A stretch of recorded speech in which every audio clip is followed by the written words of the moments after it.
Corona महामारी को लेकर राहत की खबर। पहली बार स्वस्थ होने वालों की संख्या संक्रमितों से ज्यादा। 1,35,206 मरीज ठीक होकर घर लौटे।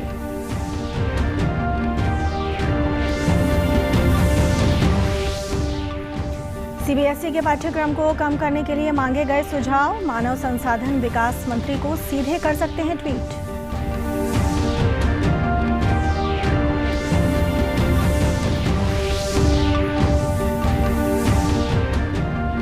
हरियाणा में बढ़ाया जाएगा वन क्षेत्र। इस साल लगाए जाएंगे 1,25,00,000 पौधे। पेड़ पौधों की देखभाल के लिए नियुक्त करेंगे 1100 वन मित्र।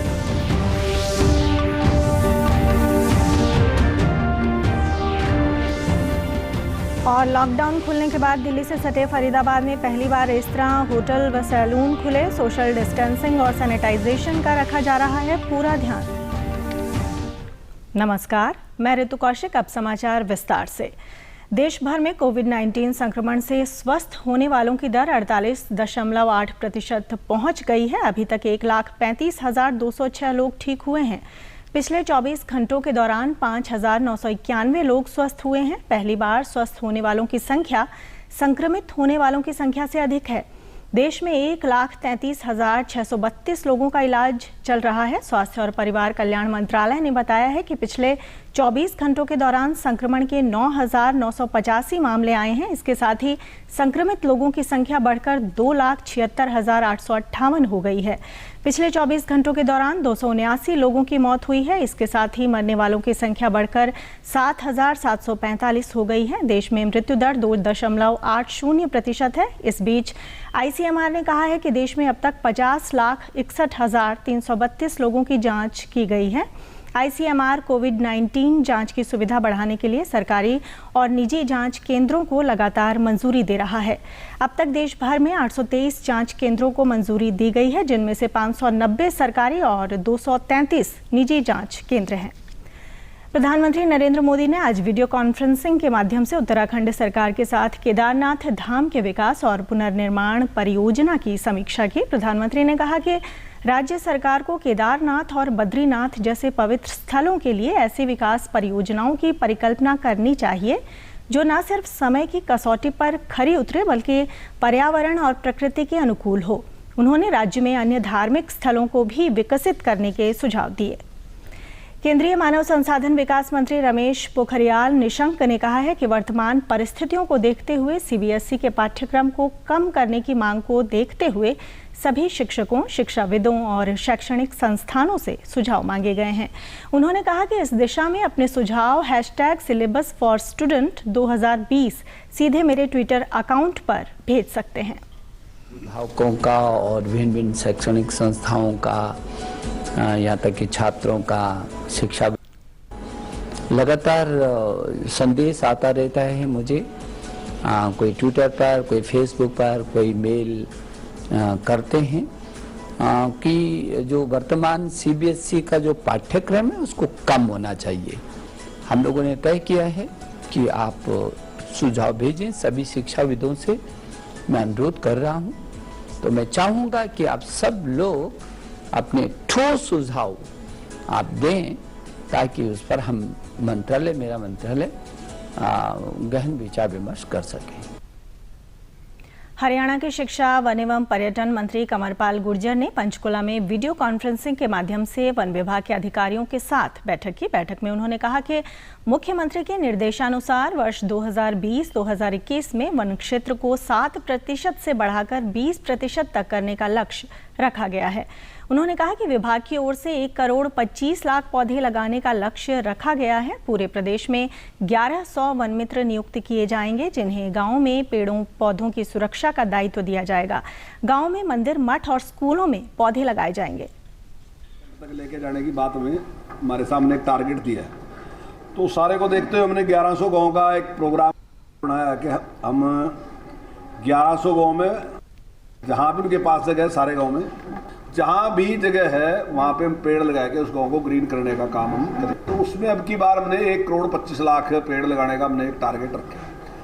उस सारे में हम एक वृक्ष मित्र भी वहाँ गांव में नियुक्त करेंगे। उन्होंने कहा कि सिर्फ पौधे लगाना ही नहीं बल्कि उनकी देखभाल कर उन्हें हरा भरा रखना भी हमारा लक्ष्य है। सरकार द्वारा पंचायतों के अधीन गांव में बाग लगाए जाएंगे, जिससे पंचायतों को आर्थिक लाभ तो होगा ही, साथ ही गांव में हरियाली भी रहेगी। गेस्ट टीचरों को निकाले जाने के सवाल पर उन्होंने कहा कि किसी भी टीचर को नौकरी से निकाला नहीं जाएगा। उन्होंने कहा कि कई स्थानों पर एक ही छात्र पर 2 टीचर थे, केवल उन्हें बदला जा रहा है। विचार किया कि हम बाग लगाएंगे, ताकि बाग एक बार लगाने के बाद मान लो जी हमने आम का तो मेरे ख्याल के 50 साल के लिए तो वो ग्रीनरी रहेगी। ऐसे ही कोई और पेड़ का बाग लगाया तो लगभग 20 साल से 30 साल 50 साल तक का बाग की लाइफ है, तो वो ग्रीनरी लंबे टाइम तक रहेगी और उसके साथ साथ पंचायत की आमदनी भी उससे बढ़ जाएगी। गेस्ट टीचर को ऐसा लगा कि शायद गेस्ट टीचर निकल सकते हैं, किसी एक भी टीचर को निकाला नहीं जाएगा। रेस्लेशन जरूरी था क्योंकि वो अवैज्ञानिक था। कई जगह मैंने अपने आप देखा ऐसा कि मैंने पहले देखा कि एक ही बच्चा था, टीचर 2 थे, या 4 बच्चे थे, टीचर 2 थे। वो बिल्कुल एक अवैज्ञानिक बात थी, तो हमने कहा कि उसको हम चेंज करना चाहते हैं, तो वो हम करने लगे। पूर्वी लद्दाख के पास वास्तविक नियंत्रण रेखा के नज़दीक भारत और चीन के बीच पिछले कुछ समय से चला आ रहा विवाद खत्म होता नजर आ रहा है। खबर है कि पूर्वी लद्दाख में गलवान समेत 3 जगहों से भारत और चीन की सेनाएं पीछे हट गई हैं। चीन की लिबरेशन आर्मी गलवान इलाका, पेट्रोलिंग पॉइंट 15 और हॉट स्प्रिंग इलाके से अपनी सेना और वाहनों को 2.5 किलोमीटर पीछे लेकर चली गई है। भारत ने भी अपने कुछ सैनिकों की वापसी की है। सरकार के शीर्ष सूत्रों के हवाले से समाचार एजेंसी ANI ने ये जानकारी दी है। आगे की कार्रवाई के लिए कमांडर स्तर पर बातचीत होगी। परमाणु ऊर्जा और अंतरिक्ष राज्य मंत्री डॉक्टर जितेंद्र सिंह ने कहा है कि निजी क्षेत्र को अपनी क्षमता बढ़ाने के लिए भारतीय अंतरिक्ष अनुसंधान संगठन के केंद्रों और अन्य संबंधित परिसंपत्तियों के उपयोग की अनुमति दी जाएगी। अंतरिक्ष प्रौद्योगिकी क्षेत्र में नरेंद्र मोदी सरकार के दूसरे कार्यकाल के पहले वर्ष की उपलब्धियों का उल्लेख करते हुए उन्होंने कहा कि आत्मनिर्भर भारत कार्य योजना ने अंतरिक्ष क्षेत्र में निजी भागीदारी को बढ़ावा देने की पहल की है। भारत के पहले मानव युक्त अंतरिक्ष मिशन गगनयान का उल्लेख करते हुए उन्होंने कहा कि अंतरिक्ष यात्रियों के चयन का काम पूरा हो गया है और रूस में उनका प्रशिक्षण भी शुरू हो गया है। उन्होंने कहा कि इसरो ने स्कूली बच्चों के लिए विशेष युवा वैज्ञानिक कार्यक्रम युविका की शुरुआत की है। इसका उद्देश्य युवा पीढ़ी को अंतरिक्ष प्रौद्योगिकी और संबंधित अनुप्रयोगों की बुनियादी जानकारी देना है। केंद्रीय मंत्री ने कहा कि कोरोना महामारी के दौरान इसरो के वैज्ञानिक अनिवार्य चिकित्सा उपकरण, सुरक्षा किट और अन्य संयंत्र उपलब्ध कराने के उपायों में व्यस्त रहे हैं। फरीदाबाद में जिला उपायुक्त के आदेशों के बाद आज से होटल और रेस्तरां खोल दिए गए हैं। कर्मचारियों ने बताया कि होटल और रेस्तरां को प्रशासन द्वारा निर्धारित शर्तों के अनुसार ही खोला गया है। रेस्तरां को सैनिटाइज करने के बाद उचित दूरी बनाकर ही ग्राहकों को बैठाया जाएगा। जो गाइडलाइन दी है हमें, कस्टमर आते हैं तो उनको सैनिटाइज किया, उसके बाद डिस्टेंस बना करके उनको बैठाया जाए। ग्लव्स हाथ में पहन रखे हैं और मास्क ये फेस के ये शील्ड भी लगा रखी है और पूरी साफ सफाई का पूरा ध्यान रख रखा है। वहीं करीब 3 महीने से बंद हेयर सैलून प्रशासन के निर्देशों के बाद आज से खोल दिए गए हैं। जिला उपायुक्त यशपाल यादव ने सभी हेयर सैलूनों के लिए नियम भी लागू किए हैं। इन नियमों का पालन करते हुए सैलून मालिकों ने अपनी दुकानों को सैनिटाइज किया। सभी ग्राहकों को भी सैनिटाइज करने के बाद ही दुकान में प्रवेश दिया गया। पहनने के लिए मस्ट किया हुआ है, उसके बाद हमारा तो सैनिटाइज कराते हैं। उस पे काम किया है, उससे पहले हम लोग उसको स्प्रे करते हैं। कोई बैठा है, कभी एक कस्टमर उसमें पे बैठा हुआ है वेटिंग में, तो फिर उसको करते हैं स्प्रे। तो इस तरह से सारी हम अच्छी करके तभी हम काम शुरू। चंडीगढ़ ट्रांसपोर्ट अंडरटेकिंग ने आज से लॉन्ग रूट अंतर्राज्यीय बस सेवा शुरू कर दी है। CTU की बसें आज से पंजाब तथा हरियाणा के लिए चलनी शुरू हो गई हैं। लगभग 2.5 महीने बाद शुरू की जा रही इस सेवा के लिए कुछ नए नियम लागू किए गए हैं।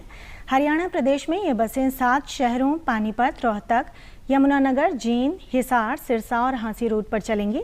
बसों में चढ़ने से पहले यात्रियों की थर्मल स्क्रीनिंग की जाएगी और केवल 50% सीटों पर ही यात्रियों को बैठाया जाएगा। इसके लिए सीटों पर मार्किंग भी की गई है। बसों को सफ़र शुरू होने से पहले और बाद में सैनिटाइजेशन भी किया जाएगा। लोगों ने लंबी दूरी की बस सेवा के दोबारा शुरू होने पर राहत जताई है। देखिए संवाददाता आकांक्षा सक्सेना की रिपोर्ट। लॉकडाउन के चलते यातायात सेवाएं बंद थीं, लेकिन अनलॉक 1 के बाद जो है यातायात सेवाएं शुरू कर दी गई हैं। आज से चंडीगढ़ ट्रांसपोर्ट अंडरटेकिंग की लॉन्ग रूट बसें शुरू कर दी गई हैं। 16 जगहों के लिए हरियाणा और पंजाब के लिए ये बसें शुरू कर दी गई हैं। इससे पहले हरियाणा और पंजाब रोडवेज की बस तो चल रही थी, लॉन्ग रूट बसें चल रही थी, लेकिन आज से ही चंडीगढ़ ट्रांसपोर्ट अंडरटेकिंग ने अपनी बसें शुरू करी गई हैं और अभी सिर्फ 9 जगह पंजाब में और कुछ 7 जगह हरियाणा में ये बसें चलेंगी और ये एक जगह से दूसरी जगह तक बसें जाएंगी, बीच में कहीं नहीं रुकेंगी। इससे पहले यात्रियों का थर्मल स्कैनिंग होगा, प्रॉपर सैनिटाइजेशन हो रही है बसों की। सिर्फ 50% यात्री ही बस के अंदर सवारी बैठाई जाएगी और अलग अलग जो है सीटों के ऊपर मार्किंग करी गई है जहां पर यात्री बैठेंगे। जब यात्री शुरू होती है तो तब भी सैनिटाइजेशन होता है, जब यात्रा ख़त्म होती है तब भी सैनिटाइजेशन होता है।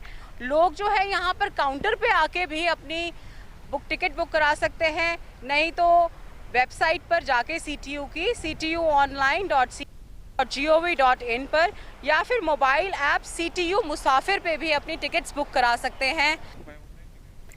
रेलवे मंत्रालय राज्यों की मांग के बाद 24 घंटों के भीतर श्रमिक स्पेशल रेलगाड़ियां उपलब्ध कराना जारी रखेगा। रेल मंत्रालय ने राज्य सरकारों से श्रमिक स्पेशल रेलगाड़ियों की आवश्यकता का विवरण मांगा है। 1 मई से लगभग 60 लाख प्रवासी मजदूरों को उनके गंतव्य राज्यों तक पहुंचाने के लिए रेलवे ने 4347 श्रमिक स्पेशल रेलगाड़ियां संचालित की हैं। प्रदेश से जुड़ी खबरों को विस्तार से जानने के लिए आप हमारे साथ फेसबुक, ट्विटर और यूट्यूब के माध्यम से भी जुड़ सकते हैं। हमसे जुड़ने के लिए आप हमारे सोशल मीडिया हैंडल को फॉलो कर सकते हैं। गिरते भूजल स्तर पर रोक के लिए धान की फसल की बजाय अन्य फसलों के विविधीकरण के सरकार के अभियान का जिला फतेहाबाद में सकारात्मक असर सामने आ रहा है। अभियान के तहत अभी तक 10,000 एकड़ भूमि पर धान की बजाय कपास, मक्का, ज्वार, फल सब्जियों आदि की बिजाई की गई है। फसलों का विविधीकरण करने वाले किसानों को 7,000 रुपये प्रति एकड़ के हिसाब से अनुदान भी मिलेगा, जिसके चलते क्षेत्र के किसानों में धान की बजाय अन्य फसलें उगाने का रुझान बढ़ा है। कृषि विकास अधिकारी डॉक्टर महेंद्र कुमार ने कहा कि किसान इस बार कपास, मक्का, फल सब्जियां, हरा चारा और फूलों आदि की खेती की बिजाई के कार्य में लगे हैं। मेरा पानी मेरी विरासत अभियान को सफल बनाने के लिए किसानों को कई तरह से प्रोत्साहित किया जा रहा है। जिले में कृषि भूमि पर पिछले वर्ष के मुकाबले इस वर्ष धान का रकबा कम हो रहा है, जो कि प्रदेश की कृषि व्यवस्था के लिए अच्छा संदेश है। 1000 एकड़ के अंदर फसलों की काश्त की है, जिस मुख्य रूप से कपास और मक्का और दलहनी जो हमारी फसलें हैं उनकी काश्त किसानों ने के तहत किसानों ने सरकार का सहयोग किया है। किसानों ने कहा कि धान की रोपाई न करने से पानी की काफी बचत होगी और सरकार उन्हें नई फसलों का उचित मूल्य भी देगी। सरकार भी साढ़े वास्ते चंगियां नीतियां सोच रही है जी। इसे कारण जी असीं ने ऐतकी धान घटा के जी नरमा भी बीजा जी ते मक्का भी बीजा है जी। मेरे कोले पकाउण वाला मक्का बीजा है जी 2 किले ते बाकी सब्जियां भी लाइयां ने जी। सब्जियां वगैरह और पानी की बचत के लिए ये सब समाधान कर रहे हैं। मेरी सभी है कि ये फसल धान वाली बंद करके और सब्जियों का प्रयोग सबसे अधिक किया जाए। मक्का भी लाया है, फसलां बाजरा भी बीजूगा, गमारा भी बीजूगा, फसलां सारियां बीजणगीਆਂ जी। अंत में इस बुलेटिन के मुख्य समाचार एक बार फिर।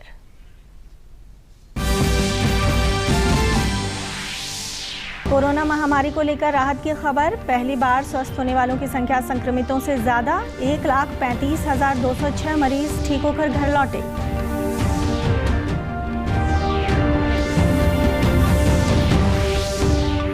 CBSE के पाठ्यक्रम को कम करने के लिए मांगे गए सुझाव, मानव संसाधन विकास मंत्री को सीधे कर सकते हैं ट्वीट।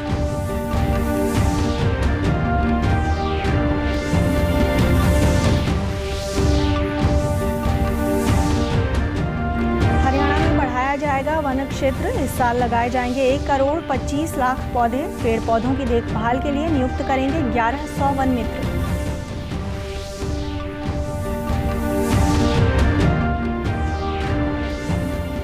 और लॉकडाउन खुलने के बाद दिल्ली से सटे फरीदाबाद में पहली बार रेस्तरां, होटल व सैलून खुले। सोशल डिस्टेंसिंग और सैनिटाइजेशन का रखा जा रहा है पूरा ध्यान।